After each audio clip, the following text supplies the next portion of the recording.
जब बात त्रिकोणमिति की होती है, जिसको आप ट्रिग्नोमेट्री के नाम से जानते हैं, तो बहुत सारे बच्चे ऐसे होते हैं जिनको इस बात का बड़ा डर सा लगता है, गुरुजी ट्रिग्नोमेट्री बहुत परेशान करती है। कोई परेशान आपको नहीं करेगा, हम हैं ना आपके साथ। जब हम हैं तो फिर क्या सोचना है ट्रिग्नोमेट्री क्या कर रही है क्या नहीं कर रही है। तो चलिए ट्रिग्नोमेट्री की तरफ हम लोग आगे बढ़ते हैं। तो आइए शुरुआत करते हैं कि ट्रिग्नोमेट्री क्या करती है। तो आपने बहुत आराम से पढ़ा है कि ट्रिग्नोमेट्री का मतलब होता है कि भैया हमारे पास क्या होना चाहिए, कोई एक त्रिभुज होना चाहिए जिसके बारे में हम क्या करेंगे, अध्ययन करेंगे। तो मेरे प्यारे बच्चों, में जो त्रिकोणमिति में हम जिस त्रिभुज का अध्ययन करते हैं तो उसमें हम किसी भी त्रिभुज का अध्ययन नहीं कर सकते। यहाँ पर एक कंडीशन हमको ध्यान देना पड़ेगा कि हम केवल उसी त्रिभुज का अध्ययन कर सकते हैं जिसमें कम से कम एक कोण हमारा 90 अंश का हो, अर्थात समकोण हो। क्योंकि जब तक ये समकोण नहीं होगा तब तक त्रिकोणमिति के अंतर्गत नहीं आएगा, तो याद रखिएगा। तो अब इसमें कुछ बातों को ध्यान देते हैं क्योंकि क्या क्या पार्ट होते हैं। तो इसको हम बहुत पहले से पढ़ते आ रहे हैं कि हमारे पास क्या होता है, कर्ण। अब अगर हम इसके कर्ण के बारे में बात करें कि कोई पूछे कर्ण किसे कहते हैं, तो हम सिंपल सा कहेंगे किसी समकोण त्रिभुज के सबसे बड़ी भुजा को कर्ण कहते हैं, जिसको अंग्रेजी में हाइपोटेन्यूस कहते हैं। अब बात करते हैं कि गुरुजी आधार और लंब कौन होता है। तो कुछ बच्चों को बड़ी कंफ्यूजन होती है कि किसको आधार कहें और किसको लंब कहें। तो एक बात याद रखिएगा, हम यहां नहीं कह सकते। कैसे? अब देखिए, ये हो गया हमारा बी, ये हो गया ए, ये हो गया सी। तो अब आधार और लंब को क्लियर करने के लिए हमको ध्यान देना पड़ेगा कि हम क्वेश्चन किसके सापेक्ष लेके चल रहे हैं। अगर हम कोण ए की बात करेंगे तो ध्यान समझिएगा, अगर हम कोण ए की बात करेंगे तो ए के सामने कौन सी भुजा है, बीसी। तो जिस कोण की हम बात करते हैं उस कोण के सम्मुख हमको जो भुजा दिखाई देती है वही हमारा लंब होता है, और जिस भुजा के संगत ये कोण बन रहा है ये हमारा आधार होता है। तो ऐसे केस में जब हम कोण ए की बात करेंगे तो हमारे पास लंब कौन है, बीसी। हमारे पास लंब कौन है, बीसी। लेकिन अगर हमारा क्वेश्चन आ जाए कोण सी से, तब क्या करेंगे? तो कोण सी के हिसाब से हमारे पास जो लंब होगा वो हो जाएगा ए बी। क्यों? क्योंकि इसके सामने कौन है, ए बी, इसलिए भी आएगा। अब अगर हम इस पे लेके चले कि आधार कौन हुआ, तो भाई सीधी सी बात है, एक कर्ण था, हमने लंब को क्लियर कर लिया, तो बचा कौन, आधार। तो जब हमारे पास ए बी होगा लंब तो बीसी हो जाएगा आधार, और जब हमारे पास बीसी होगा लंब तो ए बी हो जाएगा आधार। कोई डाउट है? नहीं है ना, शाबाश। चलो बेटे, डाउट तो होना ही नहीं चाहिए। आइए इसके आगे बढ़ते हैं कि इसमें और क्या क्या चीजें हैं जो हमारे काम पे हो सकती हैं। इसमें बहुत सारी ऐसी चीजें हैं जो हमारे काम पे हो सकती हैं। तो देखिए वो चीजें क्या क्या हैं। तो ये चीजें हमारे पास कुछ इस तरह से आएंगी कि जब हम बात करेंगे कि कैसे चीजें हमारे लिए क्लियर होंगी, तो देखिए इस प्रकार। अब हमसे जो क्वेश्चन पूछता है, क्वेश्चन पे आइए कि क्या क्या चीजें आती हैं। क्वेश्चन से पहले एक बात का हमको और ध्यान देना पड़ेगा, और वो बात यह है कि हमको कुछ सूत्र के आधार पे चलना पड़ेगा। तो जब हम त्रिकोणमिति पे सूत्र की बात करते हैं तो सूत्र के लिए हमको सीधा सा सबसे पहले जो मिलता है लेवल, वो हमारा लेवल होता है पाइथागोरस प्रमेय। तो पाइथागोरस प्रमेय क्या था?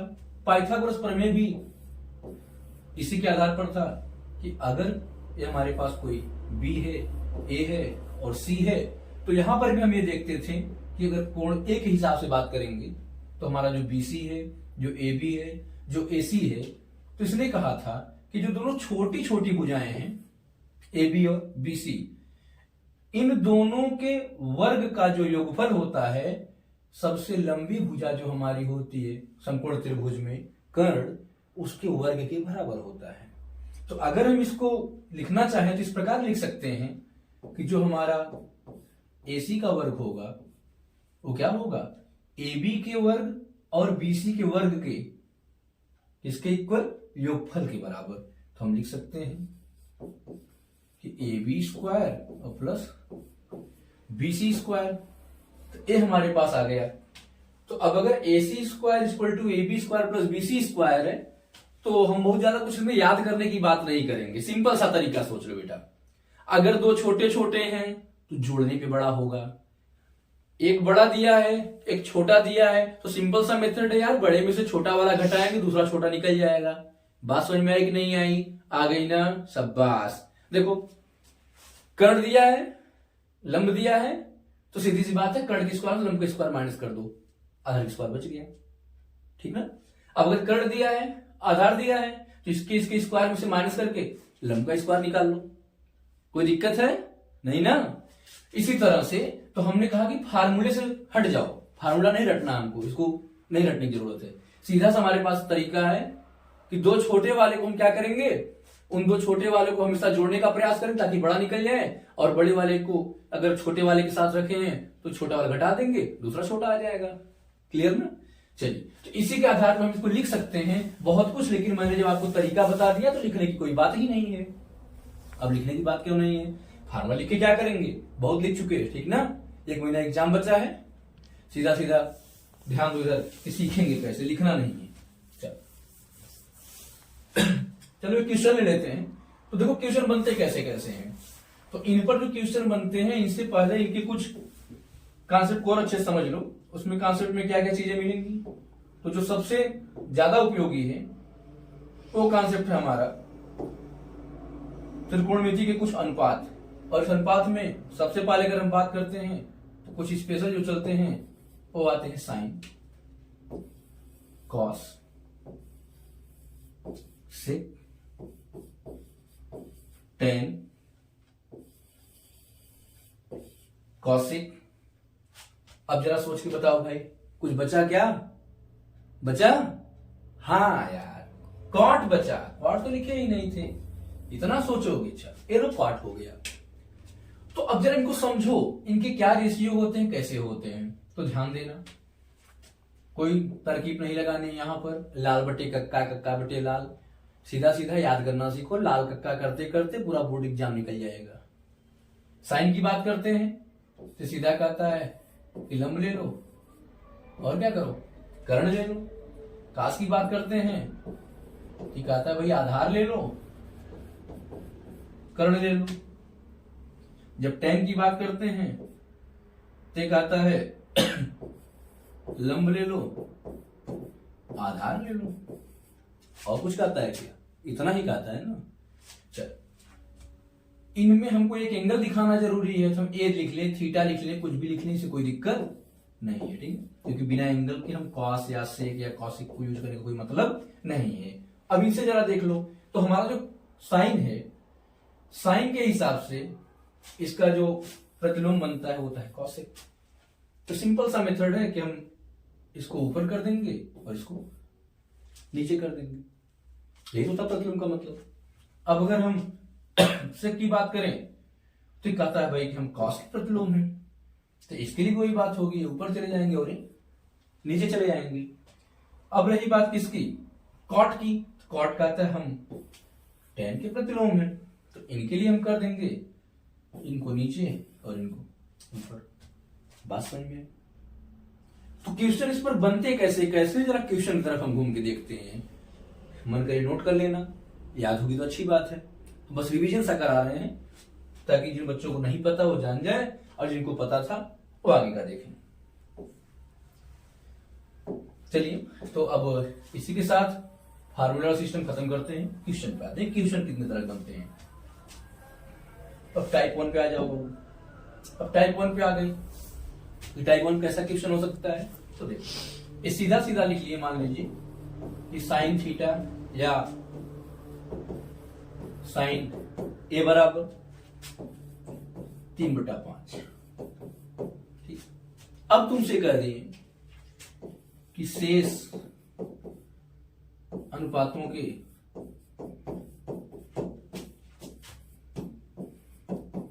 मान ज्ञात कीजिए।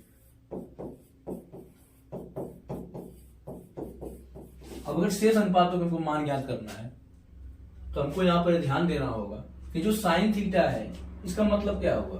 तो अभी अभी हमने पीछे पढ़ा था कि साइन थीटा इक्वल टू लंब बटे कर्ण। तो अगर साइन थीटा लंब बटे कर्ण था इसका मतलब क्या होगा, ये हो गया लंब और ये हो गया कर्ण।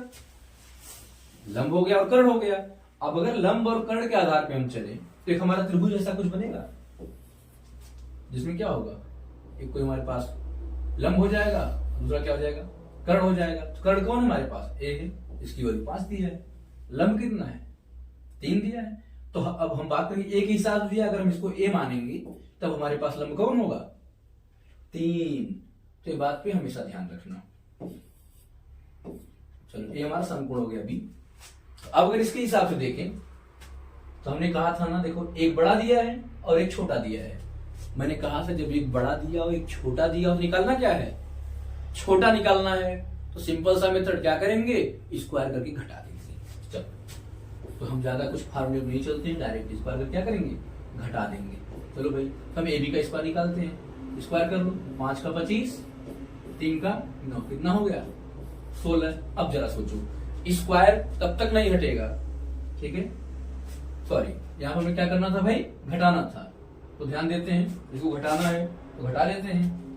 तो घटाने पे क्या होगा, घटाने पे हमको यहां मिल जाएगा 25 माइनस 9। तो 25 माइनस 9 करेंगे, कितना हो गया 16 हो गया। अब अगर स्क्वायर के फॉर्म में तो भी कैसा होना चाहिए, स्क्वायर के फॉर्म में होना चाहिए। तो 16 किसका स्क्वायर होता है, 4 का। तो अगर हम स्क्वायर से स्क्वायर को कैंसिल कर देंगे तो ए बी की वैल्यू क्या आ जाएगी, 4 आ जाएगी। अब एक शेष त्रिकोणमितीय अनुपातों का निकालने के लिए तो हमने साइन से इनके तीनों का निकाल लिया, तीनों का निकाल चुके हैं। इसलिए अब सिंपली आप क्या करिए, साइन को छोड़कर कॉस, टेन, सेक, कॉसेक, कॉट, पांचों पर ले जाके मान रख दीजिए। बात समझ में आई। चलिए ये भी करके देख लेते हैं, जिनको आ गया अच्छी बात, जिनको नहीं आया वो देख लें। तो बचा क्या, हमारे पास वैल्यू सारा दिया हुआ था। तो वैल्यू के हिसाब से अगर देखें तो हमारे पास क्या क्या चीजें थी, अब ध्यान दीजिए। तो ध्यान देना यह है कि हमारे पास जो वैल्यू थी, अब इस पर चलेंगे तो हो जाएगा कॉस ए, और क्या था टेन ए, और क्या बचा था सेक ए, और क्या बचा था कॉट ए, और क्या बचा था कॉसेक ए। हमारे पास 5 बचे थे। बात समझ में आई।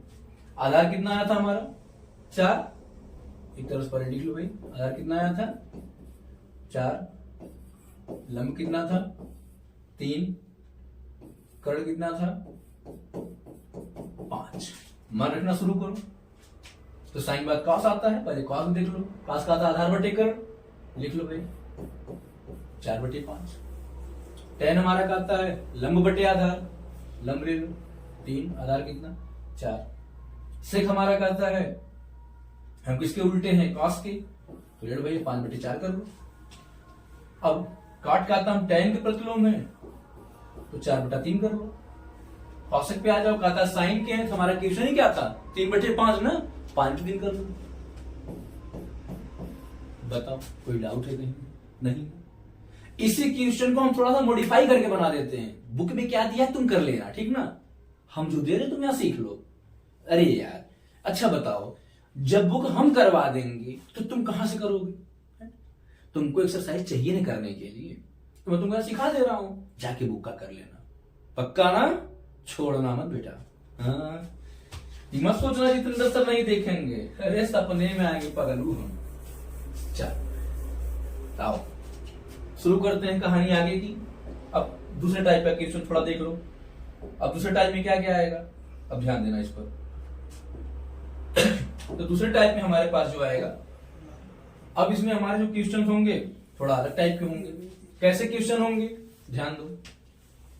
अब मान लो क्वेश्चन ऐसा दे दिया कि 5 cos A इक्वल टू 1। तो हमारे पास नीचे तो नहीं दिया है, तो भैया मेरे सिंपल सा मेथड है, बहुत सारे अध्यापक ने आपको बताया होगा कि यहाँ पे मल्टीप्लाई छिपा होता है। मतलब ये क्या कर रहा है, गुणा कर रहा है, और जैसे इधर सुधर जाएगा क्या करेगा, भाग करेगा। तो लगा दो भाग, cos A इक्वल टू 1/5। अब बेटा जैसा पिछला हम किए थे वैसे इसमें भी कर लेना, कोई दिक्कत है क्या? नहीं ना, कर लेना। अब ये तो हो गया दूसरे टाइप का। अब तीसरे टाइप का क्या है? तीसरे टाइप का क्वेश्चन हमारा होता है तो इसमें हमको ऐसे दे दिया जाता है डायरेक्ट कि कहेंगे भैया कि tan A इक्वल टू 3। अब कुछ बच्चे तो सोच में पड़ जाते हैं कि गुरुजी यक्के दिया दूठे गायब है, ऐसा कुछ नहीं। बट एक समझ में आया कि नहीं आया? समझ गए ना? यस, बट एक कर लो, अब आराम से लगा लोगे। समझ में आ गई बात?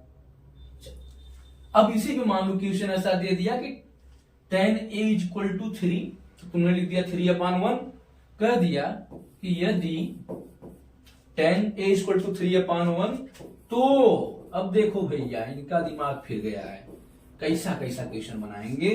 तो कहेंगे tan A इक्वल टू 3/1, तो दिखाइए कि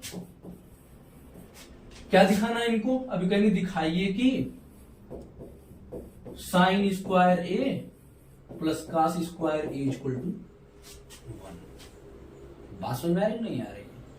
ऐसे भी दिखा सकते हैं कि कह देंगे भैया प्रूफ कर दो कि sine square A plus cos square equal कितनी आती है? 1 आती है। चलो इनको भी निपटा देते हैं। ठीक, रेडी रहो, पेन कॉपी लेके बैठा करो। है सत्यनारायण भगवान कथा नहीं सुना रहे हैं, मैथ है बेटा ही। समझ गए हो ना? बहुत अच्छे। चल, तो हम जिस क्वेश्चन पे चल रहे हैं उसको ध्यान दो। क्वेश्चन नीचे है, ध्यान देना। अब हम चलते हैं सॉल्व करने। सिंपल सा तरीका है, हम इसको सॉल्व कर लेंगे। चलो भाई, BAC अभी कह रहा है tan 3/1 हमको क्या निकालना? AC। मैं रूल क्या बताया था? जो निकालना भैया इसका स्क्वायर मार दो। अब छोटे छोटे दोनों है, क्या करोगे? हाँ, जोड़ देना। लो, अभी कह रहा है AC 3 का स्क्वायर प्लस 1 का स्क्वायर कर लो, कितना आया? 10। अब तो कुछ लोग कहेंगे गुरुजी अब स्क्वायर लगाइए। तो बेटा जो परफेक्ट स्क्वायर नंबर न हो, पूर्ण वर्ग संख्या न हो, इस पे रूट लगा के स्क्वायर मार देना। क्या कर देना? यस, रूट लगा के स्क्वायर मार देना, खटाक। अब कितना आया? करड़ी में 10। बस काम शुरू। देखो साइन और कास चाहिए, हम पहले लिख लेंगे कि साइन A इक्वल टू 3/√10 लंब बटे कर्ण 3/√2। हाँ 3 है, इसको 2 में समझ लेना लोग, 3 है। ठीक, अब बात किसकी है? कॉस की, क्योंकि इसमें कॉस की भी जरूरत पड़ेगी। कॉस क्या था? आधार बटे कर्ण। 1 बटा कितना हो गया? करड़ी में 10। बात समझ में नहीं आई? तो अब देखो जरा, हमने कहा था इसका 3 तरीका 9 हुआ था, 1 10 हुआ था, रूट में कितना आ गया। अब हमको इसको क्या करना है? सॉल्व करना है। कितना लाना है? 1 लाना है। तो जरा ध्यान से देखो कि साइन स्क्वायर और कॉस स्क्वायर करने के बाद कितना आ रहा है। मान रखना शुरू करें। चलो इधर मान रखवा देते हैं, इधर भी जगह है, इधर ही आ जाओ। अब ले लो sine square A plus cos square A equal to 1 लाना है। तो बेटा साइन का मान रख दो, 3 बटा करड़ी में 10 का स्क्वायर। कॉस कितना लिखा है? कॉस कितना है? 1 बटे करड़ी में 10। चलो √10 लिख लो, इसका स्क्वायर सॉल्व कर दो। तो 3 त्रिका 9, स्क्वायर देखो, स्क्वायर लगाओगे रूट गायब, कितना हो गया? बटे 10। 1 का स्क्वायर करो 1, इसका भी वही हाल 10। जोड़ लो 9 1 10। क्यों जोड़ लिए? क्योंकि दोनों के हर समान है। कक्षा 4-5 में पढ़ चुके हो कि समान हर होने पर लघुत्तम निकालने की जरूरत नहीं है। काट लो लल्ला, कितना आया? 1। बताओ, यही लाना था। बात समझ में आई ना? बुक का क्वेश्चन तुम करना, हम बुक का नहीं करेंगे। जब नहीं आएगा व्हाट्सएप पे जाके भेज देना, बता देंगे। लेकिन ऐसा हो ही नहीं सकता कि कॉन्सेप्ट देने के बाद नहीं आएगा। बात समझ गए ना? हाँ, आओ कुछ और अलग टाइप के क्वेश्चन चलते हैं। ठीक है, अब हम इसको मिटा रहे हैं।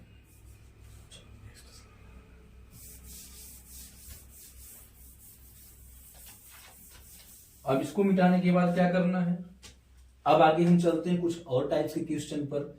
उसमें क्या होगा, मान निकालने के लिए देगा। क्या देगा, मान निकालने के लिए, सिद्ध नहीं करने के लिए देगा।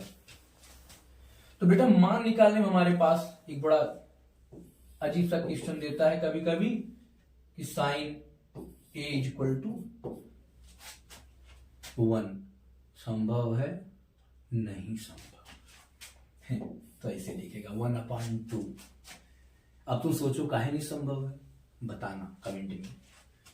1/2, तो जैसे साइन ए अपन 1/2 किया, साइन ए इक्वल टू 1/2, तो अभी कहेगा कि भैया हमको मान बता दो कि sine theta minus cos theta upon tan theta minus cot theta बराबर क्या है। समझ गए ना, ऐसे भी क्वेश्चन आते हैं इस पर आधारित। ये लास्ट टाइप का है। इसके बाद तुम लगाना शुरू करना, कुछ सिद्ध करने वाले होंगे, कुछ मान निकालने वाले होंगे, जो भी होंगे तुम कर लोगे। पक्का एक एक्सरसाइज तुम खत्म कर लोगे, जो थोड़ा बहुत बचेगा बताना। आओ, वैसे 1/2 है, लगा दो। ए बी सी 1/2 है तो 1 हुआ और 2 लंब बटे कर्ण। आधार निकाल लो। चलो डायरेक्ट करते हैं यार, कब तक लिखोगे। 2 दूनी 4, घटाने के लिए बोले थे, 4 में से 1 का स्क्वायर करो, 1 घट गया, कितना है 3। स्क्वायर कैसे बनेगा, 3 तो किसी का वर्ग नहीं है, √3 लगा लो। कि कब तक लिखोगे इसे, बुद्धिमान दोनों बच्चे। चलो अब क्या करना, साइन कॉस दिया है तो हम डायरेक्ट लगाना सीखते हैं। बहुत बता दी तुमको बेसिक से, थोड़ा स्मार्ट भी बनो, कहोगे गुरुजी बहुत लेट हो रहा है। लो फटाक से खत्म। साइन थीटा का वैल्यू तुमको दिया था, तो यहां पे चलो ये लिखे थे, हम थीटा ही लेके चलते हैं। और थीटा इसलिए लेके चलते हैं क्योंकि जब थीटा की बात किया है तो हम भी वही बात कर लें, क्योंकि नीचे थीटा ही लिए हैं। तो अब हम बात कर लेते हैं भाई क्या दिया था, साइन थीटा 1/2, और कोई दिक्कत नहीं है, थीटा रहे ए रहे, लेकिन क्वेश्चन के हिसाब से इसको मॉडिफाई करना जरूरी था।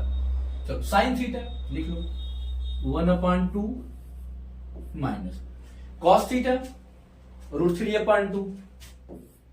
ठीक बेटा, √3/2। अब नीचे आया टेन थीटा लंब बटे आधार 1/3 ठीक। अब माइनस कॉट थीटा, टेन का उल्टा ही होता है, पहले ही बता दिए थे। लिख लो √3/1। पक्का ना, हाँ डाउट मत रहना, जहां डाउट हो बोलना। अब देखो सेम फिर आ गया क्या, हर। लिख लो 1 - √3, 1 - √3/2 होल अपॉन। अब देखो जब उत्तम ले लेते हैं तो √3 और 1 का गुणा करेंगे, √3 आएगा। अब इससे भाग दोगे तो एक बार जाएगा, 1 का गुणा 1 में कर लो। अब 1 से भाग दोगे √3 बार जाएगा, √3 का गुणा √3 में कर लो, और आगे बढ़ लो। ये तो घटेगा नहीं, नोट कर लो बेटा। 1 में से 3 माइनस कर लो, -2 अपॉन √3। अभी क्या करेंगे समझ रहे हो, चलो ऊपर चलते हैं, इसको ऊपर ले लो। अभी हो गया 1 - √3/2। अब भाग करते गुणा करा दो, तो √3 चला गया ऊपर, -2 नीचे। अब देखो √3 गुणा कराओ, √3 बन जाए √3, -3 का 9 का अंडर रूट लोगे क्या आ जाएगा 3 बटे में -2 गुणे 2 माइनस में 4। बट बच्चा हर जो होता है कभी निगेटिव नहीं होना चाहिए, इसलिए वाला माइनस कहां जाएगा, ऊपर। ठीक ना। दूसरा तरीका, अगर कोई कभी पूछ दे कहां ऊपर चला गया, तो कुछ नहीं बताना, ऊपर नीचे हमने क्या कर दिया, -1 का गुणा करा दिया। लोग करा लेते हैं, गुणे -1 और गुणे -1। तो बेटा सेम संख्या से गुणा या भाग करने पर आंसर में कोई भी चेंजिंग नहीं आती है। तो अब देखो माइनस से गुणा कराओ तो हो जाएगा 3 प्लस में आगे ले लो, ये चला गया माइनस में। ठीक है, और ये क्या हो जाएगा 4। ये तुम्हारा आंसर। समझ में आ गई बात ना। एक एक्सरसाइज ने मुड़ा देना, ट्रिग्नोमेट्री का फर्स्ट वाला एक्सरसाइज इतने में हो जाएगा। देखो रात को जाग के हम लोग काम कर रहे हैं, क्योंकि जानते ही हो हम भी बहुत व्यस्त रहते हैं, तो तुमको पढ़ाने का हमारे पास एक ही तरीका है, तुम रात में जागे। ठीक, तो आज का ट्रिग्नोमेट्री का इंट्रोडक्शन का क्लास ओवर हुआ। Okay, good night.